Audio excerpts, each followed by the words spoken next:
Assalamualaikum warahmatullahi wabarakatuh. Salam, Om Swastiastu, Namo Buddhaya, salam kebajikan, dan salam sejahtera bagi kita semua.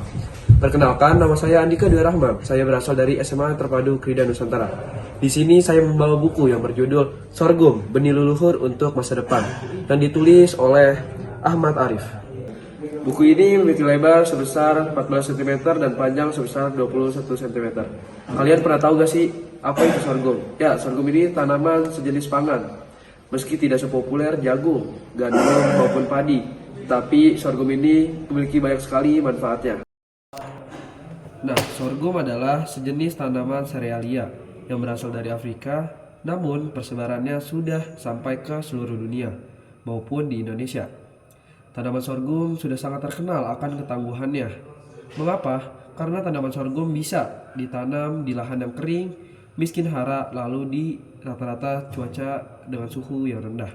Tanaman sorghum juga memiliki banyak jenis. Yang pertama sorghum manis, sorghum padi, dan sorghum industri. Apa yang membuat sorghum istimewa? Yang pertama ada kandungan gizinya. Sorghum kaya akan serat, zat besi, magnesium, dan antioksidan. Selain itu, sorghum bebas gluten sehingga aman untuk penderita penyakit celiak atau yang sedang menjalani diet gluten free. Rutin mengonsumsi sorghum dipercaya bisa membantu mengontrol gula darah, menurunkan kolesterol, dan menjaga kesehatan pencernaan. Tak heran kalau sorghum kini dilirik sebagai superfood lokal.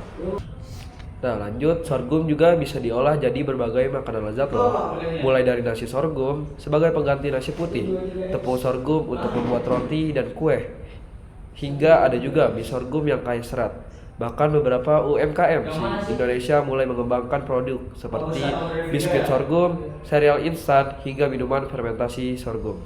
Meski punya potensi besar, pengembangan sorghum di Indonesia masih menghadapi banyak tantangan, mulai dari keterbatasan bibit unggul, rendahnya permintaan pasar, hingga minimnya dukungan teknologi pengolahan.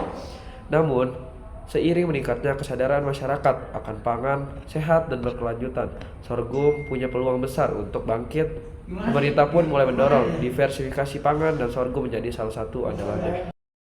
Nah, buku ini memiliki kelebihan. Yang pertama, relevan dengan isu nasional terkini, membahas ancaman krisis pangan, ketergantungan impor, serta dampak perubahan iklim dengan menggunakan penerapan praktis di Indonesia. Sebagai studi kasus, membuatnya sangat konteks dan bernilai. Yang kedua, gaya tulis ringkas tapi informatif. Dengan sekitar 160 halaman, buku ini cukup ringkas, namun menyajikan cakupan yang mencakup sejarah, budaya, hingga potensi masa depan. Sorghum sangat cocok untuk pembaca non-spesialis yang ingin mendapatkan wawasan dengan cepat. Yang ketiga, akses yang luas dan mudah didapat.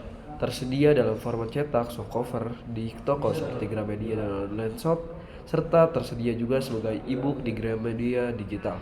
Yang keempat, upaya mengangkat pangan lokal, mengajak pembaca untuk lebih kritis mengenai ragam pangan lokal dan pentingnya diversifikasi pangan demi masa depan yang lebih berkelanjutan. Kekurangan buku. Yang pertama, kurang mendalam secara akademik. Karena ditulis dengan gaya populer, buku ini cenderung memberikan overview tanpa membahas terlalu dalam aspek teknis atau kuantitatif dalam budidaya atau ekonomi sorghum. Kedua, terbatas pada infrastruktur inisiatif, yaitu fokus pada wilayah tertentu seperti Flores menjadi kekuatan, tapi juga keterbatasan karena tidak menjangkau analisis lintas daerah secara komprehensif. Yang ketiga, sedikit review dan diskusi publik. Buku ini tampaknya belum banyak dibahas atau direview secara luas. Misalnya review di situs seperti Goodreads atau media mainstream masih minim. Nah, setelah kita membahas tentang apa itu sorghum tadi, kita dapat menyimpulkan bahwa sorghum bukan sekedar tanaman biasa. Ia adalah simbol ketahanan, inovasi, dan potensi lokal yang terlupakan. Nah, sudah saatnya kita lebih mengenal dan memanfaatkan sorghum demi masa depan pangan yang lebih sehat dan berkelanjutan. Saya, Andika Dwi Rahman dari SMA Terpadu Krida Nusantara, pamit undur diri. Salam literasi.